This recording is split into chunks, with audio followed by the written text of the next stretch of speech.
Bonjour et bienvenue dans cette édition spéciale de notre JT dédiée aux catastrophes naturelles. Les inondations intenses qui touchent la France en ce début du mois de juin seront le sujet de ce JT spécial. Tout de suite, voici les titres de cette édition consacrée aux inondations exceptionnelles de ces 10 derniers jours. Nous commencerons notre JT avec Bertrand Labillois, directeur général de CCR, autour d'une question centrale. Combien ces inondations vont-elles coûter au secteur de l'assurance ? Et jusqu'à quel niveau de gravité d'événement le régime CatNat pourrait-il fonctionner? Nous interrogerons ensuite un expert en modélisation, David Moncoulon.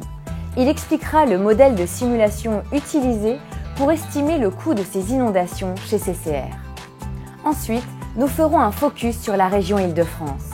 Alors que la décrue de la Seine est amorcée, nous dresserons un premier bilan des inondations dans cette région exposée à une crue majeure de la Seine, alors même que le tissu urbain y est très dense et qu'elle concentre d'importants enjeux économiques.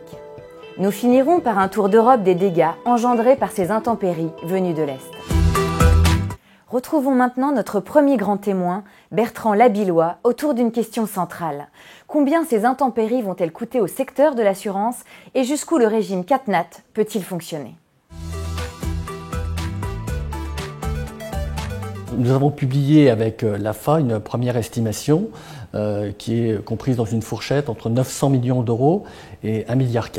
Alors c'est une fourchette assez large, mais ça s'explique par les incertitudes concernant l'évaluation. On est encore dans le feu de l'action avec une crue qui continue en aval de Paris. Et la nature même des dommages rend difficile à ce stade une évaluation très précise, puisqu'il y a notamment beaucoup de pertes d'exploitation pour les entreprises et les commerçants qui sont touchés. Et puis il y a également des dégâts en sous-sol ou dans les caves qui à ce stade sont difficiles à évaluer. On a des traités avec nos clients français, assureurs français, qui comportent deux parties. Il y a une partie proportionnelle, c'est du 50-50. Donc on va prendre au titre de cette partie 50% des dommages. Et puis par ailleurs, on a une deuxième partie qui couvre les assureurs, nos clients, sur la partie qu'ils conservent. Au-delà d'un certain montant, on prend en charge la totalité du sinistre sur la partie qu'ils conservent. Et donc certains vont peut-être actionner cette garantie, et donc on devrait au global couvrir un peu plus de la moitié de la somme que j'ai indiquée tout à l'heure. Nous avons communiqué, lorsque nous avons publié nos résultats de l'année dernière, le fait que nous étions capables de couvrir un sinistre dont le coût à l'échelle du marché français serait de 6 milliards d'euros. Donc la réponse est oui, d'un point de vue strictement financier. On a pu estimer le coût d'une crue centennale, ce serait entre 15 et 20 milliards d'euros. Et donc bien entendu, pour faire face à cette catastrophe, nous ferions appel à ce moment-là à l'État qui viendrait en soutien de CCR pour couvrir la totalité des dommages. Le régime est structurellement bénéficiaire, c'est le principe d'un régime d'assurance catastrophe naturelle. Et deux, parce que comme nous avons pu le faire dans le passé, notamment en 2000, nous avons la capacité de faire varier les modalités, les conditions financières des traités de réassurance. Nous avons de façon pérenne une modulation de la commission de réassurance qu'on verse aux cédantes en fonction de l'état de nos réserves.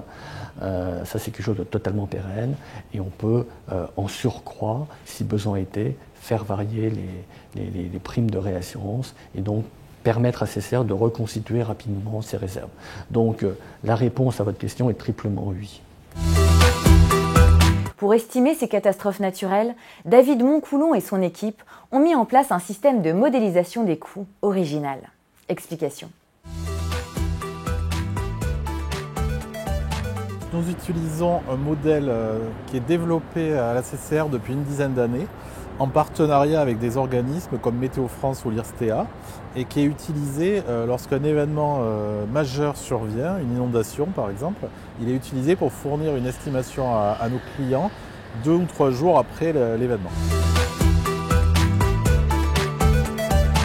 La méthodologie utilisée, c'est la même que celle pour la plupart des événements. avec bien entendu une particularité, c'est vu l'ampleur de l'événement, nous avons mis plus de moyens sur la table pour avoir une estimation. Donc il y a d'une part l'utilisation d'images satellites qui nous permettent de comparer nos modélisations. Il y a le partenariat avec Predict pour avoir une idée des communes impactées. Et il y a aussi, en parallèle à l'estimation, il y a des sondages qui sont faits auprès de nos clients et c'est le recoupement de ces informations qui nous permet d'avoir une vision consolidée des dommages. Cette crue, sur le cours des 200 ou 300 dernières années, elle s'est produite plus de 30 fois. Donc c'est pas une crue majeure ou exceptionnelle comme celle de 1910. Et celle de 1910, si elle survenait aujourd'hui, elle atteindrait près de 9 mètres d'eau au pont d'Austerlitz, soit 3 mètres de plus que la crue qui s'est produite cette semaine. À la CCR, depuis une dizaine d'années, nous développons des activités de modélisation. Pour cela, il y a une équipe R&D qui a été constituée et qui est composée de plusieurs personnes, des docteurs, des ingénieurs, chacun dans sa spécialité, géologue, hydrologue, même historien. Nous avons des partenariats avec des laboratoires de recherche spécialisés surtout dans l'aléa, comme Météo France, l'IRSTEA, le BRGM, qui vont nous aider à développer la partie aléa. Et nous apportons, nous, la composante dommage, donc qui est couplée avec ces modèles d'aléa et qui permet d'estimer, à partir d'une base de données, les impacts des événements naturels. En France, les conséquences de ces inondations sont considérables. Si les intempéries sont extrêmement étendues sur le territoire, elles ont notamment frappé l'Île-de-France, une région où les biens assurés sont particulièrement concentrés. Les inondations dans cette région sont étudiées de très près. D'intenses précipitations ont touché la moitié nord de la France du 25 mai au 6 juin 2016. Elles ont provoqué le débordement de nombreux cours d'eau, notamment dans les bassins de la Loire et de la Seine. Autoroutes fermées, réseaux ferroviaires endommagés, marchandises détériorées. Le bilan s'annonce lourd et fait ressortir le spectre d'une crue majeure de la Seine. On devrait se situer entre 20 et 24 000 dossiers pour Covea. Une grosse partie, bien sûr, sur l'habitation, entre 16 et 18 000. Environ entre 1000 et 2000 autos. Et on envisage entre 2000 pour les pros. Là, on a vraiment une concentration du phénomène sur les habitations. On a quelques pros, mais à date, ce ne sont pas forcément des pros qui relèvent du volume le plus important que nous enregistrons. Et sur les pros et les entreprises, ce sont toujours des process de déclaration qui sont plus longs. Donc, il faut aussi tenir compte de ces différences en termes de délai de déclaration. Et je pense que les déclarations pros sont devant nous. Ces inondations se sont produites dans une large moitié nord de la France et ont touché en particulier l'Île-de-France, rappelant que cette région peut être impactée par une crue majeure de la Seine. Cet événement s'avérerait catastrophique du fait de la concentration des biens et des enjeux dans cette région. Explication. L'Île-de-France, effectivement, est très vulnérable finalement au risque majeur et notamment au risque inondation d'occurrence centenale, puisque c'est, je dirais, sur ce sujet que l'on travaille et de multiples acteurs travaillent à l'échelle de la région depuis maintenant plusieurs années. Elle est très vulnérable à deux types. D'abord, c'est la concentration des enjeux sur la zone centrale, sur Paris, les départements de la Petite Couronne, avec des enjeux d'abord de logement, 435 000 logements potentiellement exposés au risque d'inondation, ce qui correspond environ à 800 850 000 personnes potentiellement exposées au risque. Ce sont des emplois, c'est des activités. Si on a calculé, on a évalué environ 100 000 établissements, 750 000 emplois, le nombre de personnes en zone inondable. Donc c'est des enjeux extrêmement lourds. Et puis il y a un deuxième aspect, c'est finalement le fonctionnement de la métropole aujourd'hui, de l'agglomération parisienne, qui s'appuie énormément sur à la fois des équipements, des grands équipements structurants en matière de déchets, d'assainissement par exemple, et puis sur les réseaux. C'est les réseaux d'énergie, c'est les réseaux de transport pour son fonctionnement quotidien. On sait qu'aujourd'hui que ces réseaux seraient potentiellement impactés fortement par une grande inondation avec des répercussions qui finalement dépasseraient très très largement la seule zone inondée pour finalement toucher l'ensemble de l'Île-de-France. Il est donc important de se préparer à une potentielle crue majeure de la Seine. C'était d'ailleurs l'objet de l'exercice de crise Sequana qui a eu lieu au mois de février dernier. En attendant, la crue de début juin, considérée comme une crue de période de retour entre 10 et 20 ans, a rappelé l'exposition de la région Île-de-France. Elle a également permis de tester les premiers niveaux du plan de gestion de crise et d'affiner les modèles. Au niveau de la crue qui vient d'arriver, je pense qu'il va falloir faire un retour d'expérience qui va être extrêmement important et intéressant. Un territoire comme celui de l'Île-de-France évolue énormément. On est dans une période, par exemple, du Grand Paris, avec des objectifs de construction de logements extrêmement importants, avec des transformations fortes du territoire à travers les infrastructures. Et l'objectif, c'est de prendre en compte le risque non plus comme une contrainte, comme ça reste bien plus souvent le cas, mais plus comme une composante de l'aménagement.